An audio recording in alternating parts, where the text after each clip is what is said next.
Hello बच्चों, learn in short में स्वागत है आप सभी का। आज हम लोग सोलर सिस्टम यानी कि सौर मंडल के बारे में अध्ययन करने जा रहे हैं। सौर मंडल सूर्य, ग्रह और उपग्रहों का एक ऐसा समूह है जहां उपग्रह ग्रहों की परिक्रमा करते हैं और ग्रह सूर्य की परिक्रमा करता है। सौर मंडल का सेंट्रल ऑब्जेक्ट सन होने के कारण इसे सोलर सिस्टम यानी कि सौर मंडल के नाम से जाना जाता है।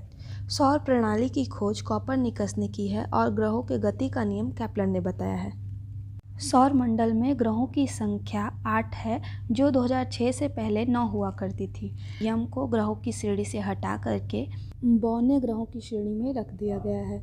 सौर मंडल के 8 ग्रहों के नाम हैं बुध, शुक्र, पृथ्वी, मंगल, बृहस्पति, शनि, अरुण और वरुण, जिन्हें एस्टेरॉयड बेल्ट 2 बराबर भागों में बांटता है। एस्टेरॉयड बेल्ट को हिंदी में क्षुद्र ग्रह पेटी बोलते हैं। ये क्षुद्र ग्रह पेटी मंगल ग्रह और बृहस्पति ग्रह के बीच में स्थित है। एस्टेरॉयड बेल्ट के अंदर स्थित ग्रहों को इनर प्लैनेट्स और बाहर स्थित ग्रहों को आउटर प्लैनेट्स के नाम से जाना जाता है। इनर प्लैनेट्स को अगर ध्यान से देखें तो हमें सबसे बड़ी पृथ्वी दिखाई देती है और कहीं ना कहीं सभी इनर प्लैनेट्स के पास पृथ्वी के समान कोई ना कोई क्वालिटी है, जिस कारण इन्हें पार्थिव ग्रह यानी पृथ्वी के समान ग्रहों की संज्ञा दी गई है, जिसे इंग्लिश में टेरेस्ट्रियल प्लैनेट के नाम से जाना जाता है। और वहीं अगर हम आउटर प्लैनेट को ध्यान से देखते हैं तो हमें सबसे बड़ा बृहस्पति दिखाई देता है और कहीं ना कहीं सभी आउटर प्लैनेट्स में बृहस्पति के समान क्वालिटी पाई जाती है। इस कारण इन्हें जोवियन प्लैनेट्स के नाम से जाना जाता है। अगर इनर प्लैनेट और आउटर प्लैनेट के क्वालिटीज़ के बारे में बात करें तो इनर प्लैनेट साइज में छोटे होते हैं तथा इनके पास उपग्रहों की संख्या ना के बराबर या तो बहुत कम होती है, जबकि आउटर प्लैनेट साइज में बड़े होते हैं और इनके पास उपग्रहों की संख्या ज़्यादा होती है। बच्चों, बात की जाए अगर दूसरी सबसे ज़्यादा इम्पॉर्टेंट क्वालिटी की, तो आपने देखा होगा कुम्हार जब दिया या मटका कुछ भी बनाता है तो उसे मजबूती देने के लिए वो आग की भट्टी में उसे डालता है।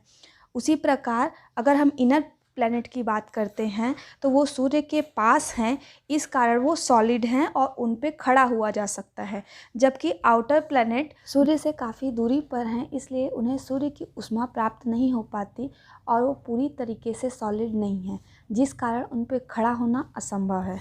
तो बच्चों, ये रही इनर प्लैनेट्स और आउटर प्लैनेट्स की ओवरऑल बात। तो चलिए अब हम लोग एक एक करके सभी प्लैनेट्स को डिटेल में देखते हैं। बच्चों, अब तक आपको ये तो ज्ञात हो चुका है कि सौरमंडल में सभी ग्रह सूर्य के चारों ओर परिक्रमा लगाते हैं, लेकिन कैसे?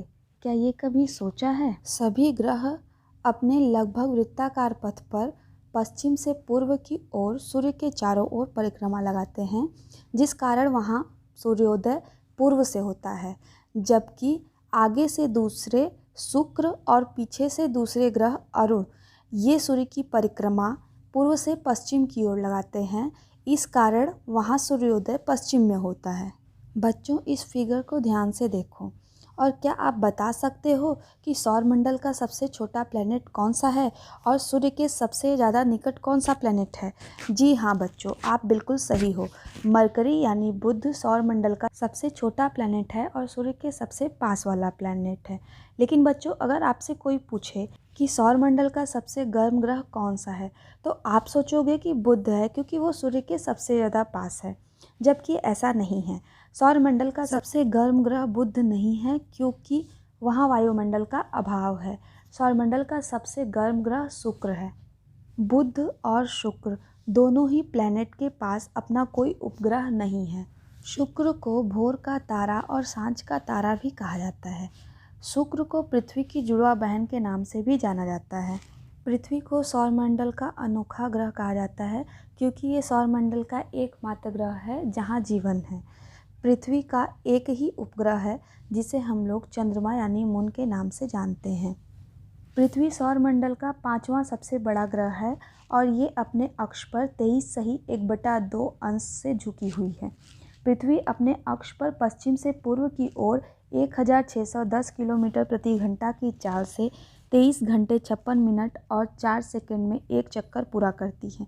इसे पृथ्वी की दैनिक गति कहते हैं। इस गति के कारण ही पृथ्वी पर दिन रात होते हैं। पृथ्वी को सूर्य का एक परिक्रमा लगाने में लगभग 365 दिन और 6 घंटे लगते हैं, जिसे पृथ्वी की वार्षिक गति या परिक्रमण कहते हैं। जल की उपस्थिति के कारण पृथ्वी को नीला ग्रह के नाम से जाना जाता है। सूर्य के बाद पृथ्वी के सबसे निकट का तारा प्रॉक्सिमा सेंचुरी है। अब बारी आती है मंगल ग्रह की। आयरन ऑक्साइड की उपस्थिति के कारण मंगल ग्रह को लाल ग्रह के नाम से भी जाना जाता है। मंगल ग्रह के पास केवल 2 उपग्रह हैं, फोबोस और डीमोस। डीमोस सौरमंडल का सबसे छोटा उपग्रह है। इसे सूर्य की परिक्रमा लगाने में लगभग 687 दिन लगते हैं। सौरमंडल का सबसे बड़ा ज्वालामुखी ओलिपस मेसी और सौरमंडल का सबसे ऊंचा पर्वत मिक्स ओलंपिया मंगल ग्रह पर ही स्थित है। तो ये रहे हमारे इनर प्लैनेट। अब बात की जाए आउटर प्लैनेट की, तो बारी आती है बृहस्पति की। बृहस्पति सौरमंडल का सबसे बड़ा ग्रह है। यहाँ पर 70 से ज़्यादा उपग्रह उपस्थित हैं, किंतु मान्यता प्राप्त केवल 16 उपग्रह ही हैं। जुपिटर यानी बृहस्पति के उपग्रहों में गैनीमेड सौरमंडल का सबसे बड़ा उपग्रह है। तो अब बारी आती है बृहस्पति के पड़ोसी यानी शनि ग्रह के बारे में बात करने की। यह सौरमंडल का दूसरा सबसे बड़ा ग्रह है तथा इसके पास मान्यता प्राप्त उपग्रहों की संख्या 21 है। अर्थात ये कहा जा सकता है कि सौरमंडल में सबसे ज़्यादा उपग्रह शनि ग्रह के पास हैं। सैटर्न यानी शनि के 2 उपग्रह बहुत ही ज़्यादा फेमस हैं, टाइटन और फोबे। टाइटन सौरमंडल का दूसरा सबसे बड़ा उपग्रह है और फोबे फेमस इसलिए है क्योंकि ये शनि का विपरीत दिशा में परिक्रमण करता है। शनि ग्रह का घनत्व सभी ग्रहों एवं जल से भी कम है, जिस कारण जल में रखने पर यह सदैव तैरता रहेगा। सैटर्न एक विशेषता है उसके चारों तरफ वलय का होना, जिसकी संख्या 7 है, जो आसमान में पीले तारे के समान दिखाई देते हैं।